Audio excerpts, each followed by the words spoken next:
नमस्कार साथियों, आप सभी का बहुत बहुत स्वागत है आपके अपने YouTube channel SPS study point पर। मैं सोनू आप सभी दोस्तों का बहुत बहुत स्वागत करता हूं। आज की ये क्लास है BSc third year 5th semester के छात्र छात्राओं के लिए, जिसमें दोस्तों आज हम डिस्कस करेंगे बॉटनी का नया मॉडल पेपर। ये मॉडल पेपर लिखित पैटर्न के आधार पर है। जिन विद्यार्थियों का एग्जाम इस बार लिखित पैटर्न के आधार पर होना है उन सभी के लिए ये मॉडल पेपर खासकर महत्वपूर्ण होगा। ये मॉडल पेपर है NEP के अंतर्गत नई शिक्षा नीति के अकॉर्डिंग। तो आप किसी भी विश्वविद्यालय से बिलोंग करते हो, अगर आपकी परीक्षा लिखित पैटर्न पर होनी है तो ये मॉडल पेपर आपके लिए खासकर इम्पॉर्टेंट होगा। किसी भी विश्वविद्यालय से, सिद्धार्थ विश्वविद्यालय हो, आजमगढ़ यूनिवर्सिटी हो आपकी, या फिर प्रोफेसर राजेंद्र सिंह रज्जू भैया यूनिवर्सिटी हो, या आप अवध विश्वविद्यालय के छात्र छात्राएँ हों, या फिर आप MGPR यूनिवर्सिटी से हों, वीर बहादुर पूर्वांचल विश्वविद्यालय, जननायक चंद्रशेखर बलिया विश्वविद्यालय, बिहार यूनिवर्सिटी, आल विश्वविद्यालय के लिए खासकर इम्पॉर्टेंट है। ओके, तो ये क्लास आज जो मैं दे रहा हूँ दोस्तों, ये बॉटनी के सेकंड मॉडल पेपर की है। पेपर नंबर 2 का मॉडल पेपर आज हम डिस्कस करने वाले हैं। इसके पहले वाले वीडियो में मैंने पेपर 1 का मॉडल पेपर डिस्कस कर दिया था। तो चलिए दोस्तों क्लास को स्टार्ट करते हैं। पेपर नंबर 2 जो आपका है बॉटनी में, उसका जो पेपर टाइटल है वो है molecular biology and bio informatics. ये आपका पेपर टाइटल है सेकंड पेपर का। 75 मार्क्स का आपका पेपर कराया जाएगा। पेपर नंबर 1 जो है आपका वह भी 75 मार्क्स का होगा। इस बार पेपर 1 कितने नंबर का? 75 नंबर का। पेपर नंबर 2 यह भी आपका 75 मार्क्स का होगा। ठीक है, इस बात को आप ध्यान रखेंगे। तो जिन्होंने मॉडल पेपर नंबर 1 यानी कि पेपर 1 का मॉडल पेपर नहीं देखा है, वो डिस्क्रिप्शन बॉक्स पे लिंक है, वहाँ से देख सकते हैं, या फिर आप प्लेलिस्ट में देख लीजिए। ठीक है, तो चलिए आज के इस मॉडल पेपर को यानी पेपर नंबर 2 के मॉडल पेपर को हम डिस्कस करते हैं। दोस्तों सेक्शन ए में जो प्रश्न होते हैं वो वेरी शॉर्ट टाइप के होते हैं, और वेरी शॉर्ट टाइप में 10 प्रश्न रहेंगे। 10 प्रश्न में से आपको 10, ये सेक्शन ए जो होता है वो अनिवार्य होता है, किसी भी यूनिवर्सिटी का हो वो सेक्शन अनिवार्य होता है। यहाँ से आपको सभी प्रश्न हल करने होते हैं। कुछ विश्वविद्यालय 5 प्रश्न पूछती है वेरी शॉर्ट टाइप का, और कुछ 10 नंबर। ओके, तो चलिए हम डिस्कस करते हैं। पहला प्रश्न दोस्तों है ट्रांसफॉर्मिंग प्रिंसिपल। ठीक है, क्वेश्चन कह रहा है कि ट्रांसफॉर्मिंग प्रिंसिपल क्या होता है, और कभी कभी इस पर संक्षिप्त टिप्पणी लिखने के लिए पूछ लेता है।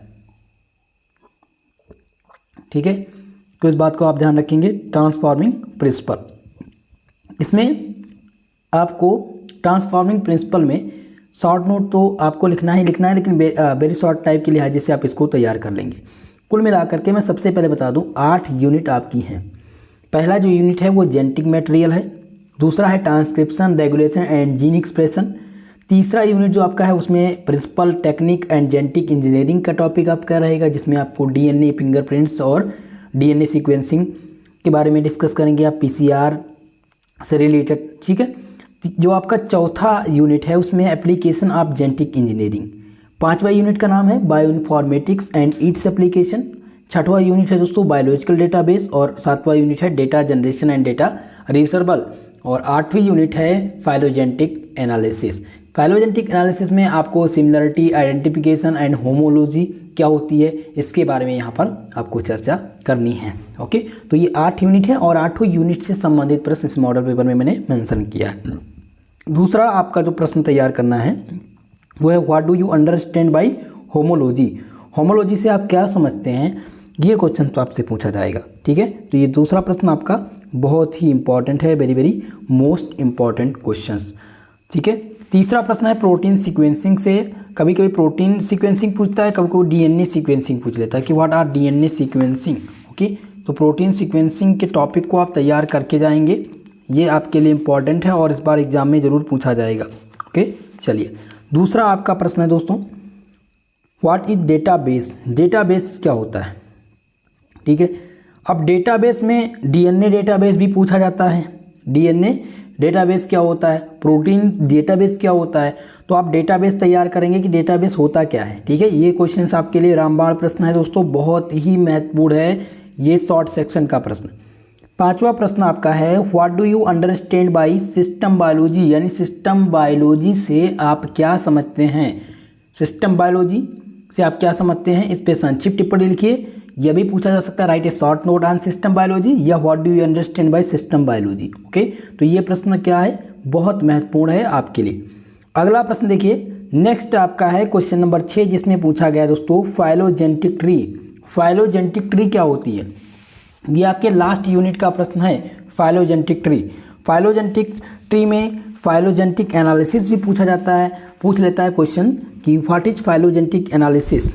ठीक है, फाइलोजेनेटिक एनालिसिस पूछ लेगा कि क्या होता है, और इसी में फाइलोजेनेटिक्स क्या है, जिसमें पूछ लेता है what do you mean by blast.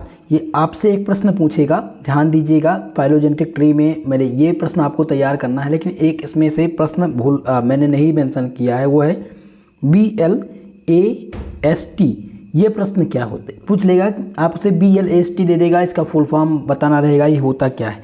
तो दोस्तों इसका जो फुल फॉर्म होता है वो होता है the basic local alignment search tool होता है। क्या होता है? Basic local alignment search tool इसका नाम है। इसको आप ध्यान रखेंगे और फाइलोजेनेटिक ट्री आप ज़रूर तैयार करके जाएंगे। ओके, तो ये आपके लिए बहुत ही महत्वपूर्ण है। चलिए दूसरा प्रश्न यानी 7 नंबर प्रश्न है, right about the golden rice. ठीक है, क्वेश्चंस पूछेगा कि गोल्डन राइस क्या है, इसके अबाउट आप बताइए भाई गोल्डन राइस क्या है। ये भी इम्पॉर्टेंट प्रश्न है गोल्डन राइस, जो कि इम्पॉर्टेंट है और इस बार आपके एग्जाम में आएगा, तो आप गोल्डन राइस के टॉपिक को तैयार करेंगे। क्वेश्चन नंबर 8 है आपका दोस्तों, PCR और ELISA। PCR क्या होता है, क्वेश्चन आपसे पूछ लेगा कि व्हाट आर PCR। तो PCR से संबंधित प्रश्न आपसे अगर पूछता है तो इसका फुल फॉर्म आपको बताना होगा सबसे पहले कि PCR क्या होता है, ELISA क्या है। तो PCR को क्या कहते हैं, सभी लोग जल्दी से बताइए PCR को क्या कहा जाता है। PCR को क्या कहते हैं दोस्तों? तो PCR को कहते हैं पॉलीमरेज चेन रिएक्शन। क्या कहते हैं इसको? पॉलीमरेज चेन रिएक्शन क्या होता है। और दूसरा है ELISA। अब ELISA क्या होता है, चलिए इस पे आपको आपका इसका फुल फॉर्म बताना हो कि ये क्या होता है भाई, तो इसके लिए भी आपको क्या करना पड़ेगा, तैयार करना पड़ेगा। तो इसका फुल फॉर्म होता है एंजाइम लिंकेड इम्यूनोसॉर्बेट एसे। ठीक है, जिसे ELISA कहा जाता है। तो ELISA is the basic assay technique known as enzyme linked immunosorbent assay. Okay, तो इन दोनों पर आपको संक्षिप्त लिखने के लिए, संक्षिप्त टिप्पणी लिखने के लिए पूछा जाएगा, बहुत इंपॉर्टेंट है 8वां प्रश्न। क्वेश्चन नंबर 9 है दोस्तों, ब्लॉटिंग टेक्निक। चलिए सभी लोग जल्दी से बताइए भाई ब्लॉटिंग टेक्निक क्या होती है। ब्लॉटिंग टेक्निक आपका सबसे इम्पॉर्टेंट प्रश्न है, देखेंगे आप अपने पाठ्यक्रम में तो ब्लॉटिंग टेक्निक से प्रश्न देखने को मिलेगा, बहुत महत्वपूर्ण है, इस बार एग्जाम में आपसे पूछा जरूर जाएगा। नेक्स्ट प्रश्न है आपका क्वेश्चन नंबर 10। 10वां प्रश्न है lac operon. What are lac operon. जैसा कि लैक ऑपरान आप लोग पढ़ चुके हैं और आपके प्रश्न पत्र में पूछा भी जा चुका है। कुछ लोग इस जो बराबर अपने पाठ्यक्रम से जुड़े हुए हैं उनको ये प्रश्न पता होगा। ठीक है, 3rd सेमेस्टर में आप लोगों ने पढ़ा था, बहुत महत्वपूर्ण है क्वेश्चन नंबर 10, ये आपके एग्जाम में इस बार पूछा जाएगा। ये 10 प्रश्न हैं और अगर आपने 10 प्रश्न तैयार कर लिया तो जो भी प्रश्न आपको देखने को मिलेंगे वेरी शॉर्ट टाइप के, वो यहीं से देखने को मिलेंगे। ओके, चलिए अब हम शॉर्ट सेक्शन के प्रश्न को डिस्कस करते हैं, यानी सेक्शन बी। आपका बी वाला जो सेक्शन होता है ये 200 शब्दों में इसका आंसर देना रहता है दोस्तों। 4 प्रश्न आपको यहाँ से लिखने हैं, 8 प्रश्न पूछा जाएगा, 8 में से आपको 4 का उत्तर देना है और प्रत्येक क्वेश्चन का उत्तर 200 शब्दों में देना है। 10 नंबर का ये प्रश्न पूछा जाता है। प्रत्येक क्वेश्चन कितने नंबर का? 10 नंबर का पूछा जाता है। 4 प्रश्न हल करेंगे तो 40 नंबर। कुछ यूनिवर्सिटी में 7 नंबर का यानी 35, लगभग 20 सेक्शन जो होता है वो 35 नंबर का सेक्शन आपका होता है। ठीक है, तो शॉर्ट टाइप के प्रश्न यहाँ पर पूछे जाते हैं। पहला प्रश्न यहाँ पर है जिसमें पूछा गया difference between blast and FASTA। ठीक है, जिसकी चर्चा मैंने आपसे अभी की है कि ब्लास्ट क्या होता है और FASTA क्या होता है। ये आपके सबसे लास्ट यूनिट जो है उसका प्रश्न है। ठीक है, और यहाँ पर खूब प्रश्न पूछे जाते हैं और डिफरेंसेस, इसमें दोनों में अंतर पूछ लिया जाता है कि दोनों में अंतर क्या है। ठीक है, तो अगर हम ब्लास्ट की बात करें तो इसका जो पूरा फुल फॉर्म होता है क्या होता है, तो ब्लास्ट की अगर बात किया जाए तो ये होता है दोस्तों basic local alignment search tool. ठीक है, अभी अगर हम बात करें कि जो FASTA है इसका फुल फॉर्म क्या होता है, तो इसका फुल फॉर्म जो होता है दोस्तों वो होता है कि फर्स्ट ऑल और फर्स्ट ए इसको लिखते हैं। ठीक है, अब इसका जो फुल फॉर्म होता है इसको आप किस प्रकार से लिखेंगे, पहले ये भी आपको आना चाहिए कि इसका फुल फॉर्म क्या होता है, तो आप इसके फुल फॉर्म में लिखेंगे कि FASTA first stand for first R और फर्स्ट ए। ठीक है, ये आप लिखेंगे, ये इसका फुल फॉर्म होता है। बहुत ही इम्पॉर्टेंट है दोस्तों। ठीक है, जो कि इनमें डिफरेंस, दोनों में अंतर पूछ लिया जाता है कि दोनों में क्या अंतर है। ठीक है, तो ये आपके लिए इम्पॉर्टेंट है। शॉर्ट सेक्शन में डिफरेंस ये जरूर पूछा जाएगा, आपके लिए बहुत ही महत्वपूर्ण है ये पहला प्रश्न। दूसरा प्रश्न है दोस्तों, discuss the technique principle and application of mass spectrometry. ठीक है, मास स्पेक्ट्रोमेट्री का क्वेश्चन पूछा जाएगा, जिसमें आपको टेक्निक के बारे में बताना है, मास स्पेक्ट्रोमेट्री का प्रिंसिपल और मास स्पेक्ट्रोमेट्री का एप्लीकेशन, ये तीनों आपको लिखना होगा। ये दूसरा प्रश्न बहुत ही महत्वपूर्ण प्रश्न है और इस बार एग्जाम में आपको देखने को मिलेगा, वेरी मोस्ट इम्पॉर्टेंट है। ठीक है, ये आपके एग्जाम में 100% कन्फर्म है इस बार पूछा जाना। क्वेश्चन नंबर 3, तीसरा प्रश्न आपका है, जिसमें जो आपको तैयार करना है वो है what is the biological database. Biological database क्या होता है? Right about primary, secondary and composite database. ठीक है, बायोलॉजिकल डेटाबेस क्या होता है ये आपको बताना है।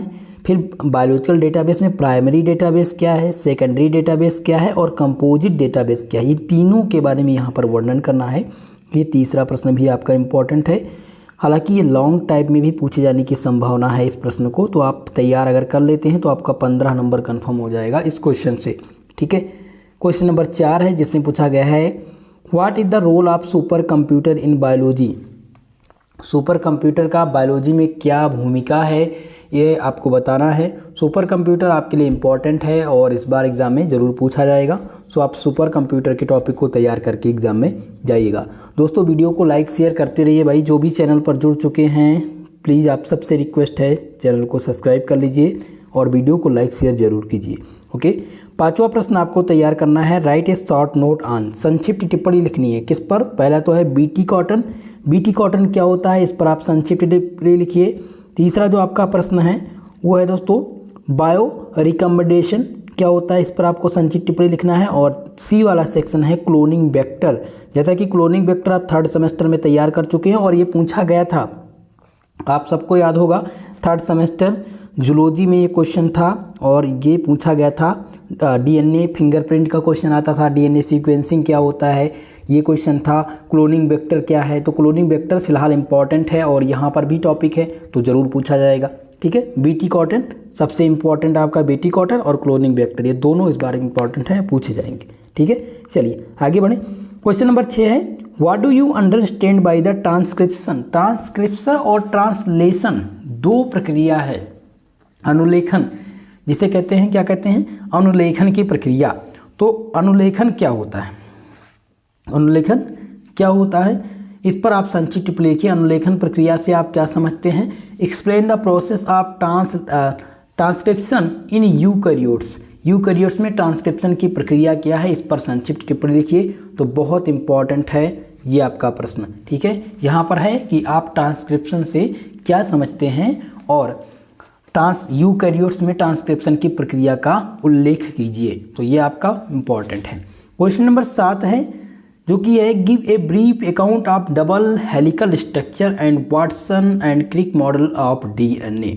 डीएनए का क्या देना है आपको? डबल हेलिकल स्ट्रक्चर देना है। डीएनए का डबल हेलिकल मॉडल क्या होता है और वाटसन और क्रिक मॉडल डीएनए का क्या है, इन पे आपको क्या करना है भाई? दोनों एक ब्रीफ अकाउंट देना है, यानी विस्तार में आपको इसको बताना है। तो पहला तो हो गया आपका डबल हेलिकल स्ट्रक्चर और दूसरा आपका क्या हो जाएगा? Watson and Crick model. ये लॉन्ग टाइम में भी पूछा जा सकता है, इस बात का ध्यान रखेंगे।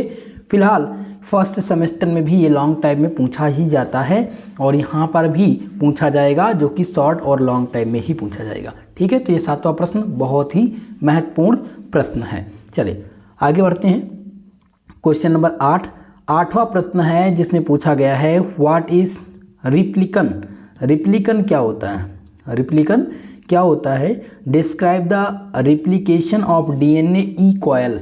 ओके, तो अब ये क्वेश्चन देखने से आपको लग रहा है कि इम्पॉर्टेंट है, क्योंकि ये जूलॉजी में 3rd सेमेस्टर में पूछा जा चुका है, इसलिए मैं महत्वपूर्ण के टॉपिक से इसको बता रहा हूँ और आपके पाठ्यक्रम का सबसे इम्पॉर्टेंट टॉपिक भी है रिप्लिकन।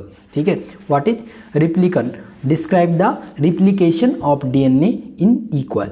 तो ये 8 प्रश्न बताया है मैंने। अगर 8 प्रश्न आपके तैयार हैं दोस्तों तो आपका पूरा का पूरा पाठ्यक्रम तैयार हो गया, क्योंकि इन 8 प्रश्न से 4 प्रश्न तो आपके वेरी शॉर्ट टाइप के यहाँ से निकलेंगे, लगभग 1 से 2 प्रश्न इसमें लॉन्ग टाइप के भी हैं जो आप लोगों ने देखा है और मैंने बताया भी है कि ये लॉन्ग टाइप में पूछा जा सकता है। ओके, चलिए तो अब हम डिस्कस करते हैं लॉन्ग टाइप के प्रश्न को। सेक्शन सी, सेक्शन सी में 2 प्रश्न आपको हल करने होते हैं और लॉन्ग टाइप का ये सेक्शन होता है। 500 शब्दों में आंसर आपको यहाँ पर लिखने हैं। ठीक है, चलिए पहला प्रश्न है इलरेट द ग्रिफिथ ट्रांसफॉर्मेशन एक्सपेरिमेंट। ये एक्सपेरिमेंट पहले यूनिट का है और इस बार आपके एग्जाम में देखने को मिलेगा। सबसे इम्पॉर्टेंट है, बीबीआईपी प्रश्न है। ठीक है, ये वेरी मोस्ट इम्पॉर्टेंट आपका प्रश्न है। और यहाँ से दोस्तों एक प्रश्न और पूछा जाता है जो मैं आपको यहाँ पर बताने का प्रयास करूँगा। ठीक है, जो प्रश्न है वो डीएनए प्रतिक्रिया की क्रियाविधि का वर्णन पूछ लेता है। और एक प्रश्न जो है वो यहाँ पर पूछा जाता है जो कि दोस्तों है क्वेश्चन जो कहता है वो डीएनए के वाटसन और क्रिक मॉडल, ये तो लॉन्ग टाइप में है, वो तो मैंने बता दिया। दूसरा जो पूछा जाता है वो पूछ लिया जाता है describe the experiment of Hershey and Chase. ये नोट करने वाली क्वेश्चन है, नोट कर लीजिए आप लोग, एक्स्ट्रा चीज़ें हैं। ठीक है, अगर ये क्वेश्चन नहीं पूछा जाएगा यहाँ पर ग्रिफिथ, ठीक है, ग्रिफिथ ट्रांसफॉर्मेशन एक्सपेरिमेंट अगर नहीं पूछा जाएगा तो आपसे जो क्वेश्चन पूछा जाएगा फर्स्ट यूनिट से वो क्या है, वो है दोस्तों हर्सी एवं चेस। नोट कर लीजिए, हर्सी और चेस का एक्सपेरिमेंट पूछा जाएगा, ये आपका इम्पॉर्टेंट है और इनके प्रयोग पूछ लिया जाता है। ठीक है, तो ये इम्पॉर्टेंट है आपके लिए। हो सकता है ये पूछ लिया जाए, हो सकता है आपसे हर्सी ट्रांसफॉर्मेशन एक्सपेरिमेंट पूछ लिया जाए, हो सकता है आपसे पूछा जाए हर्सी एवं चेस के प्रयोगों का वर्णन कीजिए और इनके एक्सपेरिमेंट के बारे में बताइए, या फिर ग्रिफिथ के रूपांतरण का प्रयोग कीजिए, यानी ग्रिफिथ का ट्रांसफॉर्मेशन क्या होता है ये सब बताइए। तो 2 एक्सपेरिमेंट हैं, पहला तो है ग्रिफिथ और दूसरा है हर्सी और चेस। ये दोनों इंपॉर्टेंट है, दोनों में से एक जरूर पूछा जाएगा। ठीक है, चलिए दूसरा प्रश्न है जो लॉन्ग टाइप का, वो है डीएनए फिंगरप्रिंट्स। डीएनए फिंगरप्रिंट्स क्या होता है, right its application and describe the step involve in DNA fingerprint. दोस्तों डीएनए फिंगरप्रिंट क्या होता है, इसका एप्लीकेशन है, इसके अनुप्रयोग और इसमें जो इन्वॉल्विंग है डीएनए फिंगरप्रिंट में जो स्टेप इन्वॉल्व हैं उनकी आपको यहाँ पर चर्चा करनी है। आप सब ने इसको लॉन्ग टर्म से मान लिया है और आप सबको ये पता है 100% ये एग्ज़ाम में इस बार पूछा जाएगा। सो अगर आप चाहते हैं भाई 15 नंबर आपका कंफर्म हो जाए यहाँ से, तो आप डीएनए फिंगरप्रिंट के टॉपिक को पूरा का पूरा तैयार करके जाइएगा। ठीक है, चलिए तीसरा जो आपका प्रश्न है वो है write a short note on. संक्षिप्त टिप्पणी आपको लिखनी है। संक्षिप्त टिप्पणी किस पर लिखनी है, पहला तो है दोस्तों जेन बैंक। जेन बैंक क्या होता है, इस पर आप संक्षिप्त टिप्पणी लिखिए। दूसरा है एनडीबी, ठीक है, एनडीबी जिसे कहते हैं न्यूक्लिक एसिड डेटाबेस। ठीक है, पूछ लेता है question what is NDB. NDB क्या होता है, इसका फुल फॉर्म बताइए।